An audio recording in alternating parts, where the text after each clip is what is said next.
TorahBox.com pour la diffusion du judaïsme francophone vous retransmet un enseignement du Rav Avraham Kadosh.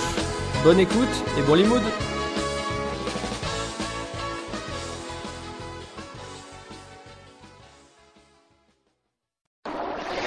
Bonjour à tous les auditeurs, on va faire un petit cours sur la paracha de Shlach Lecha. Ouais. Alors, on va dédier ce cours d'ailleurs à un des piliers donc du Beth Midrash, Shmuel Benishou, et Natzlacha pour toute sa famille, son fils Daniel Bezrat Hashem, toute sa famille, et une bonne santé pour sa maman et sa belle-maman Bezrat Hashem. Alors, là je voudrais parler un point un petit assez particulier justement, par rapport au Chet HaMeraglim, la faute donc des espions entre guillemets qui ont parcouru Israël. On va essayer de voir aujourd'hui qu'est-ce que cela a entraîné. Il y a une Gemara dans Ta'anit. La Gemara, elle dit, c'est dans la page 29 au recto, Amar Rabbi Yochanan. Donc Rabba, qui est un Amora, nous dit au nom de Rabbi Yochanan, Oto alayla alel Tisha B'Av aya. Le jour où ils sont revenus et qu'ils ont fait, ils ont dit la Shonara sur Israël au point où tout le clan d'Israël s'est mis à pleurer. Alors il dit que c'était le jour de Tisha B'Av. Amar lahem HaKadosh Baruch Hu, il a répondu, Atem bechitem bechiya shel chinam. Vous avez maintenant émis des pleurs gratuits. Ve'ani kovea lachem bechiya ledorot. Et si c'est ainsi, donc, je vais moi fixer maintenant bechiya ledorot, des pleurs pour toutes les générations. Alors quand on analyse un petit peu et qu'on regarde le Midrash, on voit en fait que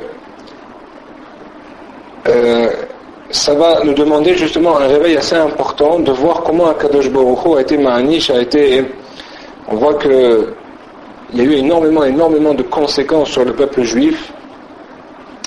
Comme on sait que comme il est écrit explicitement dans les versets, comme quoi aucun juif qui avait entre 20 et 60 ans donc ne pourra rentrer en Eretz Israël, à tel point également que Moshe Rabbeinu non plus ne pourra pas rentrer à cause de la faute des Meraglim.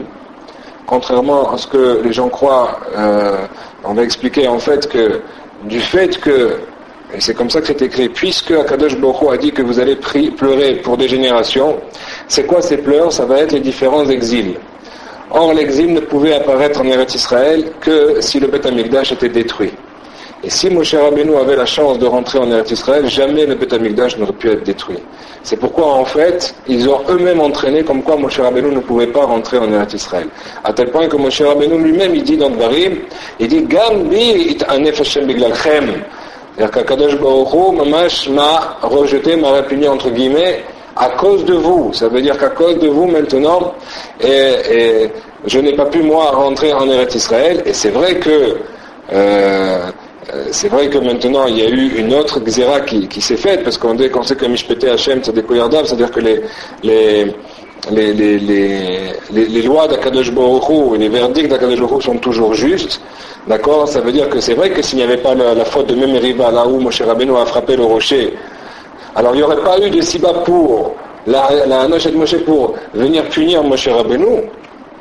Mais en fait, il faut savoir, donc c'est ce qui a fait un petit peu la goutte qui a fait déborder le vase.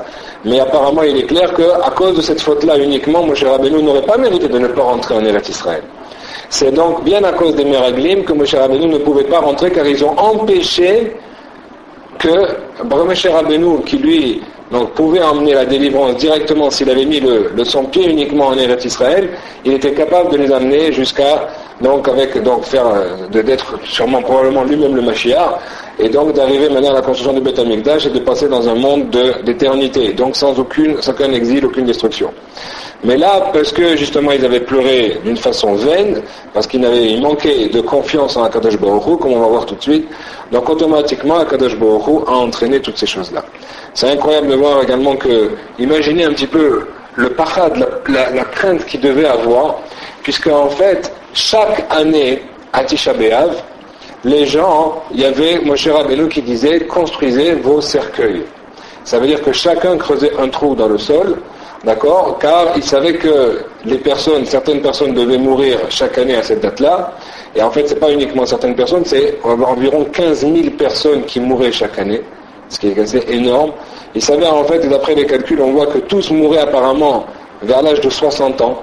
Ça veut dire que, quel que soit le khejbon en tête qui était fait de l'âge qu'ils avaient, mais en tout cas dès qu'ils approchaient l'âge de 60 ans, puisqu'il y a écrit que tous les gens qui avaient 20 ans, dans le passage qui est écrit, tous qui avaient les gens 20 ans et plus, mais ce plus c'est jusqu'à 60 ans en fait on apprend, alors tous ces gens-là, ils mouraient. Mais tous les gens qui étaient moins de 20 ans et les gens qui étaient plus âgés, ou les femmes qui n'ont pas participé à la fête des Meraglim, et voire même tout le Shevet Lévi, puisqu'il n'y avait pas maintenant du Shevet Lévi qui est parti être Meragel. Donc là-bas, le Shevet Lévi non plus n'a eu aucune perte au niveau des hommes, entre 20 et 60 ans. Mais en dehors de ces trois catégories de personnes, toutes les personnes qui avaient entre 20 et 60 ans au moment de la faute des Meraglim ont été décimées petit à petit pendant ces 40 années. Chaque année, les 15 000 personnes mouraient ce soir-là de Tisha B'Av. Les autres se relevaient après que chacun ait construit ses cercueils et ait dormi en tout cas dans un trou. Chacun faisait son trou et dormait à l'intérieur.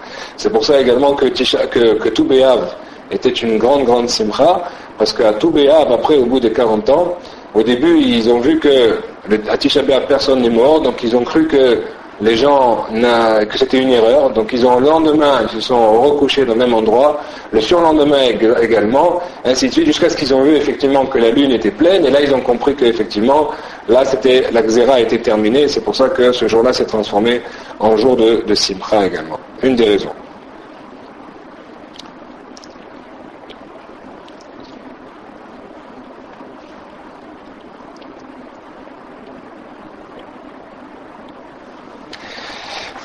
Une autre conséquence également, qui a été entraînée par la faute des Meraglim, on voit que Akadosh Baruch Hu Moshe Rabbeinu a perdu son niveau de névoie, de prophétie qui lui était propre. Ça veut dire que Moshe Rabbeinu était le seul Navi qui était capable de parler face à face avec Hachem, en connaissance, avec un état d'esprit tout à fait conscient. Il était totalement conscient lorsqu'il parlait avec lui, contrairement aux autres Nevi'im, dont Akadosh Baruch Hu ne pouvait s'adresser à eux uniquement déjà la nuit, deuxièmement par un rêve, et troisièmement par des allusions. Et on voit en fait que pendant 38 ans, Moshe Rabbeinu va perdre son niveau de prophétie qui lui était propre et qui a en fait donné une proximité de tout le peuple juif grâce à cette prophétie-là d'une façon